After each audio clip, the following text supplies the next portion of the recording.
ഈ അതിജീവിതയെ സംബന്ധിച്ചിടത്തോളം എത്ര ഈ പ്രതികളെ മുഴുവൻ തൂക്കിക്കൊന്നു കഴിഞ്ഞാലും ഈ അതിജീവിത അനുഭവിച്ച മാനസിക പ്രയാസങ്ങൾ ഇല്ലാതാവുന്നില്ല. നമ്മൾ അതിജീവിതക്കൊപ്പം തന്നെയാണ്.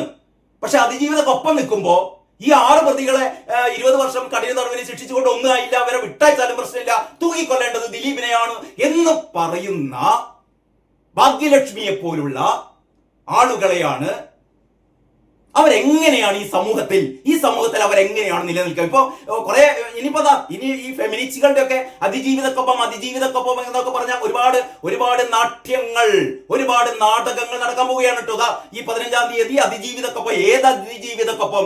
എത്ര അതിജീവിതകളുണ്ട്? പി ടി കുഞ്ഞുമുഹമ്മദ് അല്ലെ?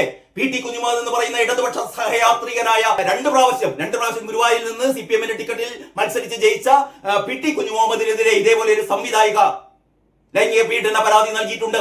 ആ ലൈംഗിക പീഡന പരാതി നൽകിയ സംവിധായിക അതിജീവിതയാണ്. ആ അതിജീവിതക്ക് വേണ്ടിയിട്ടാണോ ഇവർ സംഘടിക്കാൻ വേണ്ടി പോകുന്നത്?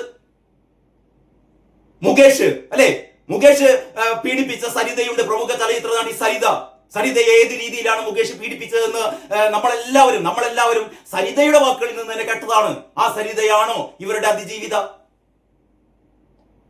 മുഖ്യമന്ത്രി പിണറായി വിജയന്റെ മരുമകൻ റിയാസിനെതിരെ കോഴിക്കോട്ടെ കുടുംബ കോടതിയിൽ ഉണ്ടായ പരാതി എത്ര പേർക്കറിയാം?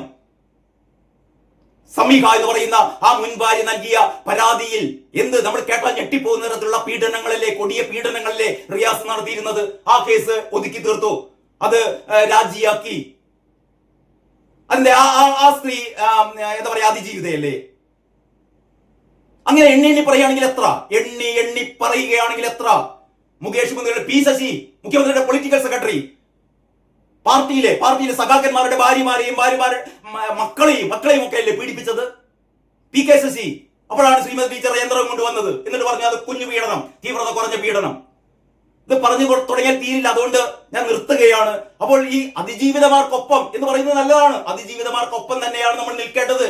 പക്ഷേ ഒരു വിഭാഗം അതിജീവിതമാർക്കൊപ്പമേ നിൽക്കുകയുള്ളൂ, മറ്റൊരു വിഭാഗം അതിജീവിതമാർക്കൊപ്പം നിൽക്കില്ല എന്ന് പറയുന്ന പരിപാടി നടക്കില്ല. പി ടി കുഞ്ഞുമുഹമ്മദ് പീഡിപ്പിച്ച ആ അതിജീവിതക്കൊപ്പം നിങ്ങൾ നിൽക്കണം. വേടൻ പീഡിപ്പിച്ച അതിജീവിതമാർക്കൊപ്പം നിൽക്കണം. മുകേഷ് പീഡിപ്പിച്ച അതിജീവിതമാർക്കൊപ്പം നിൽക്കണം. PK ശശി പീഡിപ്പിച്ച അതിജീവിതമാർക്കൊപ്പം നിൽക്കണം. P ശശി പീഡിപ്പിച്ച അതിജീവിതമാർക്കൊപ്പം നിൽക്കണം. ഗണേഷ് പീഡിപ്പിച്ച അതിജീവിതക്കൊപ്പം നിൽക്കണം. മന്ത്രി AK ശശീന്ദ്രൻ പീഡിപ്പിച്ച അതിജീവിതക്കൊപ്പം നിൽക്കണം. ഇങ്ങനെ എണ്ണി പറയുകയാണെങ്കിൽ CPM-ന്റെ മുൻ മന്ത്രിമാരും ഇപ്പോഴത്തെ മന്ത്രിമാരും MLA-മാരും പൊളിറ്റിക്കൽ സെക്രട്ടറി ഉൾപ്പെടെയുള്ള ആളുകൾ, KTDC ചെയർമാൻ ഉൾപ്പെടെയുള്ള സഖാക്കന്മാർ നടത്തിയ പീഡനത്തിൽ അതിജീവിതമാർ കേഴുന്നുണ്ട് കേട്ടോ. അതിജീവിതമാർക്കൊപ്പമാണ് നിലനിൽക്കേണ്ടത്. അതല്ലാതെ ഈ സിനിമാ നടിക്കൊപ്പം നിൽക്കുക എന്നിട്ട് ദിലീപിനെ തൂക്കിലേറ്റണം എന്ന് പറയുക, അതെവിടത്തെ ന്യായമാണ്? എനിക്ക് മനസ്സിലാകുന്നില്ല. മനസ്സിലാകുന്നവരൊന്ന് പറഞ്ഞു തരിക. നിങ്ങൾക്ക് എങ്ങനെ മനസ്സിലാകുക? ആർക്കും മനസ്സിലാവില്ലാതെ. കാരണം നമ്മൾ അടച്ചിട്ട മുറിയിൽ നടന്ന ഈ വാദപ്രതിവാദങ്ങളോ അല്ലെങ്കിൽ ഈ കേസിന്റെ മുഴുവൻ കാര്യങ്ങളും നമ്മൾ അറിയില്ല. ഈ കേസിന്റെ വിശദ വിവരങ്ങൾ, ഇതിന്റെ മുഴുവൻ സംഭവങ്ങളും പുറത്തു വന്നിട്ടുമില്ല. ഒരു പക്ഷെ നാളെ മറ്റന്നാൾ വരുമായിരിക്കാം. അപ്പോൾ അതുവരെ നമ്മുടെ മുന്നിലുള്ള നമുക്ക് കിട്ടിയ വിവരങ്ങൾ വെച്ച് ദിലീപ് കുറ്റക്കാരനല്ല എന്ന ഈ സെഷൻസ് കോടതി വിധിയാണുള്ളത്. ആ വിധി പാലിക്കാൻ നമ്മളൊക്കെ ബാധ്യസ്ഥരാണ്. അതിൽ തൃപ്തരല്ലാത്തവർക്ക് ഹൈക്കോടതിയിൽ പോകാം. അല്ലാതെ തെരുവ് തോറും നടന്ന് ഇപ്പതാ എന്താ പറയാ മിനി അല്ലെ, ഈ അതിജീവിതയുടെ അഭിഭാഷക പറയുന്നു, ഞാനിതാ നാളെ പൊതുസമൂഹത്തിൽ വിളിച്ചു പറയാൻ പോവുകയാണ്, ദിലീപാണ് കുറ്റവാളി.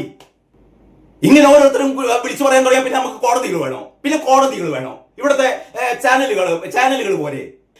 ഏതായാലും ഒരു നല്ല കാര്യം, അതായത് നമ്മുടെ മന്ത്രി P രാജീവ്, നമ്മുടെ നിയമമന്ത്രി P രാജീവ് ഈ കേസിന്റെ, അതായത് ഈ 6 പ്രതികൾക്ക് 20 വർഷം കഠിന തടവ് ശിക്ഷ പ്രഖ്യാപിച്ചതിനെ തുടർന്ന് രാജീവിന്റെ ഒരു അഭിപ്രായമുണ്ട് കേട്ടോ. എല്ലാവരും കേൾക്കേണ്ടതാണ്. രാജീവ് വളരെ മാന്യമായിട്ട് അഭിപ്രായം പറയുന്നു. ഇങ്ങനെയാണ്: നടിയെ ആക്രമിച്ച കേസിൽ പ്രതികൾ കുറ്റകൃത്യത്തിൽ ഏർപ്പെട്ടു എന്ന് സംശയാതീതമായി തെളിയിക്കപ്പെട്ടു എന്ന് വ്യക്തമാക്കുന്നതാണ് എറണാകുളം പ്രിൻസിപ്പൽ സെഷൻസ് കോടതിയുടെ വിധിയെന്ന് നിയമമന്ത്രി P രാജീവ്.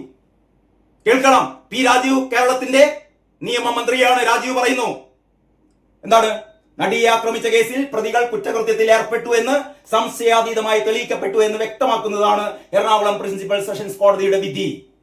കേസിലെ എല്ലാ പ്രതികൾക്കും 20 വർഷം ശിക്ഷ കിട്ടിയ കേസിൽ പ്രോസിക്യൂഷൻ പരാജയമാണെന്ന് പറയുന്നതിൽ അർത്ഥമില്ല. പ്രോസിക്യൂഷൻ പരാജയമാണ് എന്ന് പറയുന്നതിൽ ഒരർത്ഥവുമില്ല. കാരണം പ്രോസിക്യൂഷൻ 6 പ്രതികൾക്ക് 20 വർഷം കഠിന തടവ് വാങ്ങിക്കൊടുത്തിരിക്കുന്നു. അപ്പൊ പ്രോസിക്യൂഷൻ പരാജയപ്പെട്ടു എന്ന് ആരും ഇനി പറയണ്ട. പറയുന്നത് ഞാനല്ല, പിണറായി വിജയന്റെ മന്ത്രിസഭയിലെ നിയമമന്ത്രി പി രാജീവ് എന്ന് പറയുന്ന മൂത്ത സഖാവാണ് പറയുന്നത് കേട്ടോ. ഇനി അധികം തുള്ളണ്ട. പിന്നെ കുറ്റകൃത്യത്തിൽ ഏർപ്പെട്ടവർക്ക് ശിക്ഷ ലഭിച്ചു എന്നും മന്ത്രി മാധ്യമങ്ങളോട് പ്രതികരിച്ചു. കുറ്റം സംശയാതീതമായി തെളിയിക്കപ്പെട്ടിരിക്കുന്നു, ഗൂഢാലോചന തെളിയിക്കാൻ കഴിഞ്ഞില്ല എന്നാണ് കോടതി പറഞ്ഞത്.